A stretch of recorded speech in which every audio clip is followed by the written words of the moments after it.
Luke 20, so he got up and went to his father, no? Tumayo siya nung na-realize niya yung kanyang kalagayan, tumayo siya, he returned to his father, he repented. At pagdating sa verse 20, ang sabi diyan, but while he was still a long way off, malayo pa lang siya mga kapatid, his father saw him, was filled with compassion. Malayo pa lang tinanaw na siya ng kanyang ama, filled with compassion.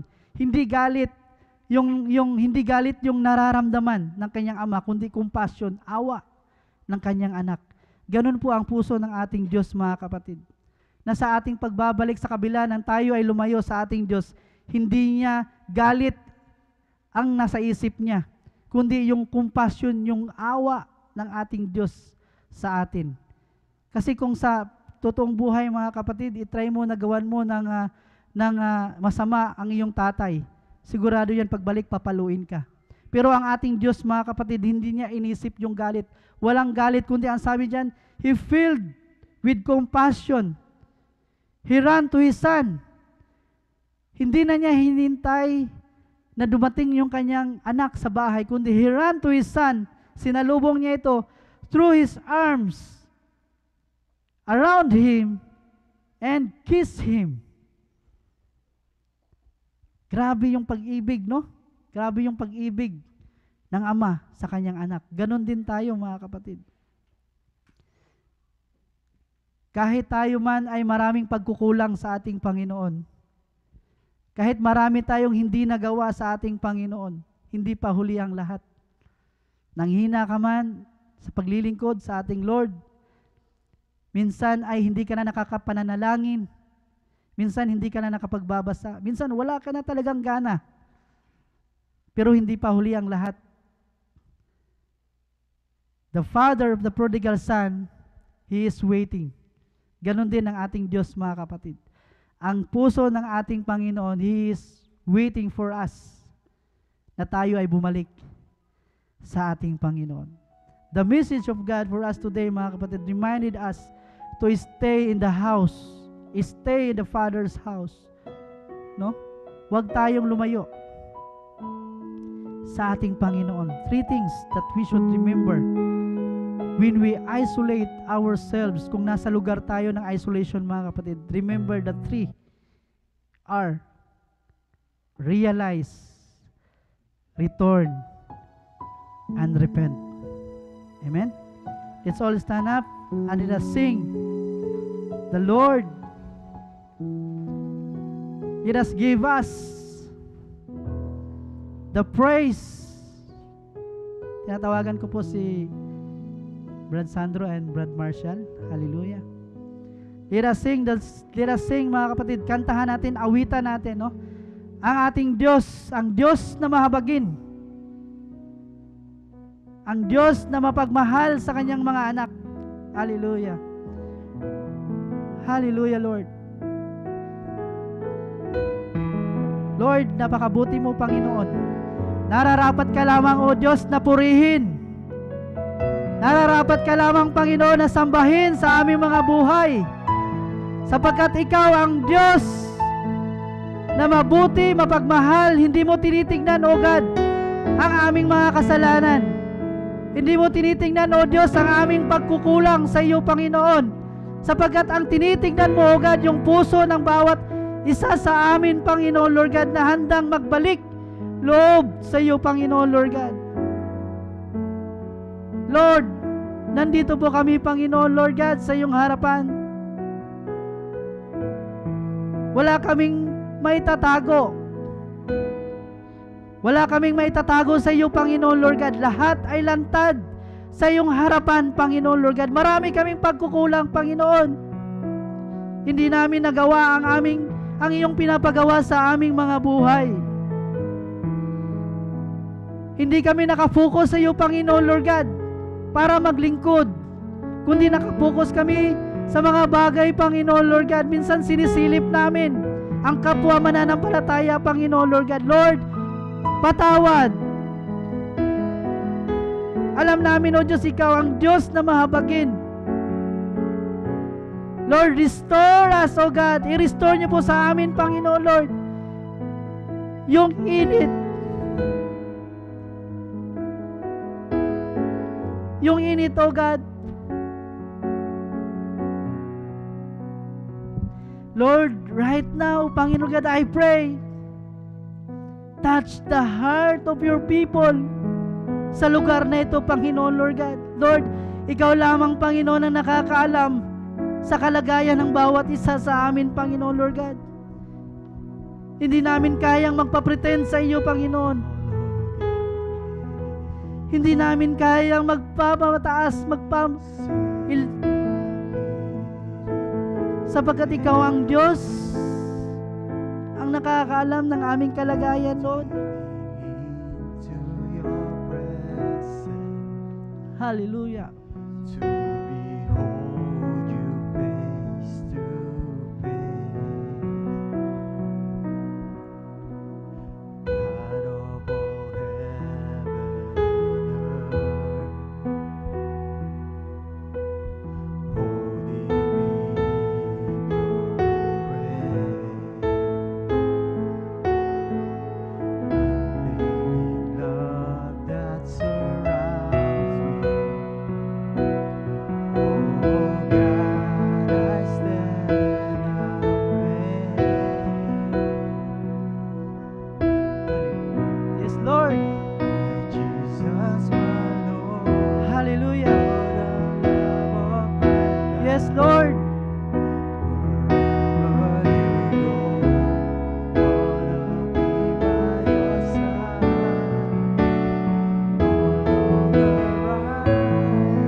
Mga kapatid, hindi ko alam ang sitwasyon ng bawat isa. Hindi nyo rin alam ang sitwasyon ko. Pero alam ng Diyos ang sitwasyon ng bawat isa sa atin. Alam ng Diyos ang nilalaman ng ating mga puso. Our God is calling you right now. Kung ikaw ito, kapatid, kung dumating sa buhay mo, kung dumating sa buhay ko, kung dumating sa buhay ng bawat isa ang panghihina, at unti-unti tayong lumalayo sa ating Panginoon, the Word of God, the message of God today reminded us to return, to stay in the Father's house. Huwag nating ilayo, mga kapatid, ang ating sarili sa ating Diyos. Repent. Nahihirapan ka. Nahihirapan ka, Lord. Paano ko? Ano kaya ang gagawin ko, Panginoon, Lord God? Ayaw ko ng ganitong buhay, Panginoon. Ayaw ko ng ganitong klaseng buhay, Lord. Gusto kong maglingkod sa inyo. Wala kang magagawa, kapatid, hanggat hindi mo ihingi ang tulong na nagmumula sa ating Panginoon. Hingin mo sa oras na ito, Lord, kailangan kita, Panginoon, Lord God, sa aking buhay. Lord, ilabas mo ako, Panginoon, Lord God, sa aking kalagayan na ito, O Diyos. Hallelujah. Hallelujah.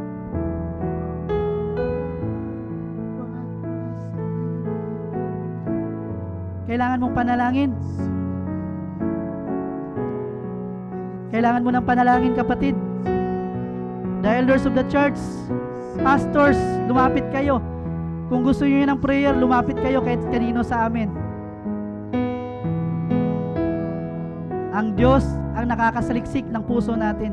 Wala tayong magagawa, mga kapatid. Ayaw ng Diyos na mapagmataas. Alam ng Diyos yung puso ng bawat isa sa atin. Alam niya yung pangangailangan mo. Alam niya yung kalagayan mo espiritual. Wala tayong may pagmamataas sa ating Panginoon. Lord, hindi kita kailangan, Lord. Hindi kita kailangan. Alam ng Diyos, mga kapatid, walang sino man sa atin ang hindi nangangailangan ng Diyos.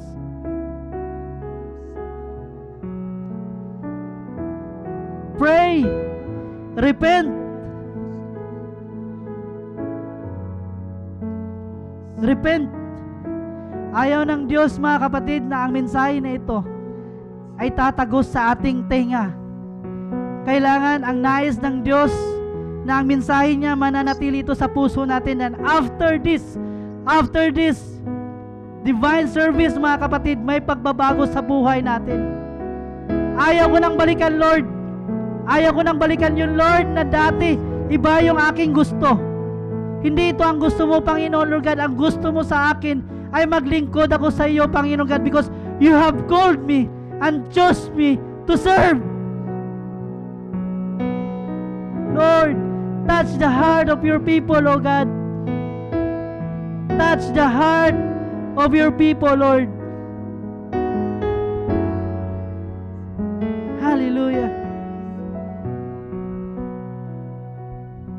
Inanyahan ko po, ang aming mga tatay na kung maaari po tayo ay pumunta sa harap. And I know ang ating mga kapatid ay meron silang nais na sabihin sa ating Lord. Ipag-pray natin sila.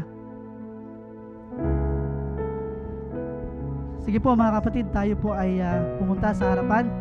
Kung sino yung gusto ng panalangin ay malaya po kayo, mga kapatid, kung sino yun yung lalapitan.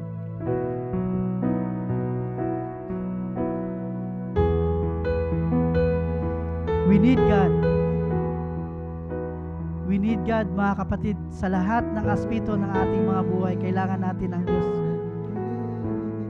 Hallelujah. Sige po, lapit po ang gusto ng prayer. Nandito si Tatay Claro, nandito si Pastor Ramon, and nandito din po si Pastor Alex. Gusto mo ng prayer? Nahihirapan ka na, kapatid. Nahihirapan ka na sa sitwasyon mo. Minsan ay marami nang gumugulo sa isip mo. Maraming humihila sa isip mo. Pero alam mo, mga kapatid, isa lang ang purpose, isa lang ang nais ng ating Panginoon. Yung iisipin mo lang. Iisipin mo at ipagkatiwala mo yung gusto mo doon sa Panginoon. Lord, gusto kong maglingkod, pero hindi ko magagawa, Panginoon Lord God, sapagkat ako ang daming humihila sa akin, Panginoon Lord God. Remove everything, Panginoon Lord God. Remove everything, Lord. Remove everything, Panginoon Lord God, that will hinder us in serving you, Lord. Tanggalin niyo po ito, Panginoon. Tanggalin mo ito, O God. Na ibibigay namin, O Lord, ang buong puso. Buong puso sa paglilingkod sa iyo, Panginoon Lord God.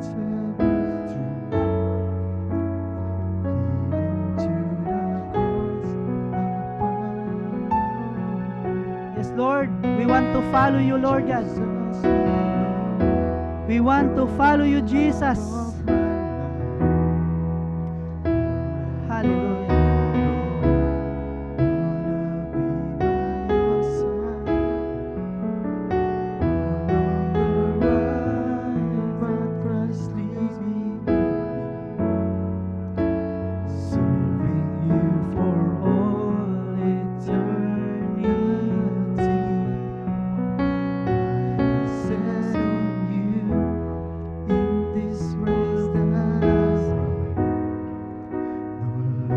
Tawagan ko po yung mga bago natin, mga kapatid. Dito tayo sa harap.